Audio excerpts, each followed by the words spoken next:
name of Allah, who is Rahman and Rahim. Respected dear Baba, Assalamu alaikum. वालेकुम सलाम बाबा। श्रवण ठीक है? हाँ बाबा तव्हां ठीकु आहियो? साईं ख़ुशि आहियो? ठीक है। अॼु जी ॻाल्हि ॿोल ऐं हिन बैत सां शाहअब्दुल लतीफ़ ॿुधाए हिन बैत सां शुरू करणु चाहियां थी।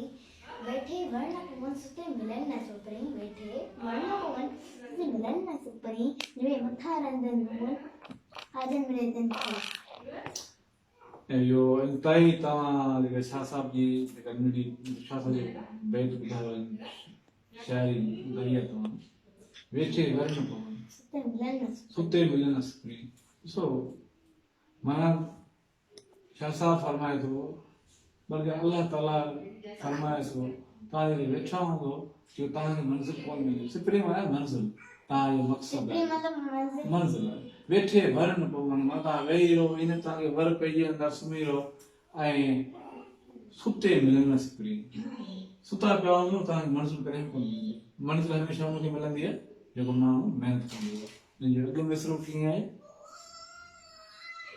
सुते सर न पवन वेठे वण पवन सुते मिलन न सुपरी, जे मथा रंदन रोवन साजन ले। हाँ जे मथा रंदन रोवन उहो जेको आहे जेके तकलीफ़ में शामिल हुअनि जेके उते मुंहिंजे हुकुम ते खड़े रहनि रब पाक जे हुकुम ते खड़े रहनि जेके अपने मक़सद में सचे हुअनि उन माण्हू खे उहो सिपरी और मंज़िल मिलंदी। अच्छा ठीक है। तो ज़बरदस्त आहे ॾिसी ॻाल्हि। ऐं अंकुरी बाबा ॻाल्हि सम्झ में नथी अचे ई जेको पोलियो आहे न पोलियो असां शुक्रगुज़ार इंशाअल्लाह असां ठाहियूं बाबा जे करे।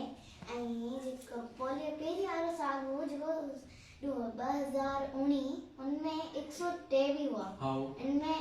ऐं पहिरीं वारो जेको उनखां पहिरीं वारो साल आहे जेको 2018 उनमें 12 इनमें तो फ़र्क़ु आहे न।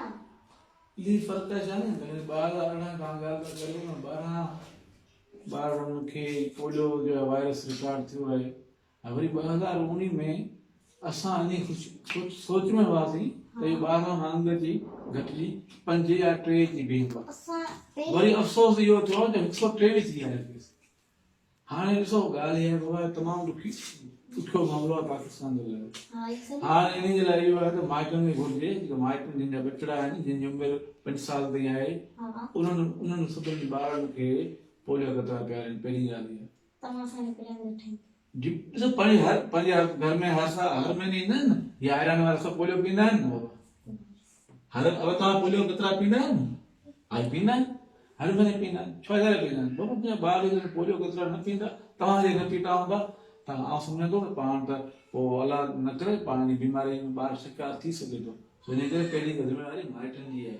माइट पंहिंजे ॿारनि जो ख़्यालु कंदा आहिनि हुननि खे पोलियो जो हक़ सम्झी हुनखे पियारीनि। हिकिड़ी ॻाल्हि आहे। ॿी ॻाल्हि आहे जेके सरकारी इदारा कमु कनि था या गैर सरकारी इदारा कमु कनि था जेके असांजी नियाणियूं कमु कंदियूं जेके पोलियो वर्कर आहिनि ऐं उन्हनि जो वॾो एतिराम कंदो आहियां ऐं उनजी वॾी इज़त कंदो आहियां जो जॾहिं सुबुह जो सवेर निकिरंदियूं आहिनि उन पोलियो जे बैग सां अची दर ते बीहंदियूं आहिनि कतरा पियारींदियूं आहिनि निशान हणंदियूं आहिनि तंहिंखां पोइ घर ते नंबर हणंदियूं आहिनि ऐं उन्हनि खे सलाम पेश थो कयां उन्हनि नियाणियुनि खे सिंध जे अज़ीम नियाणियुनि खे जेके पाकिस्तान जे अज़ीम नियाणियुनि खे जेके ॿारनि खे कतरा ॾुखे में ॾुखे सूरत में पियारीनि थियूं। सो सम्झां थो वालदेन खे घुरिजे त पंहिंजे ॿारनि जो ख़्यालु कनि उनजी ज़िंदगी जो ख़्यालु कनि ऐं कतरा पियारीनि। सो इहा असुल मक़सदु आहे बाबा।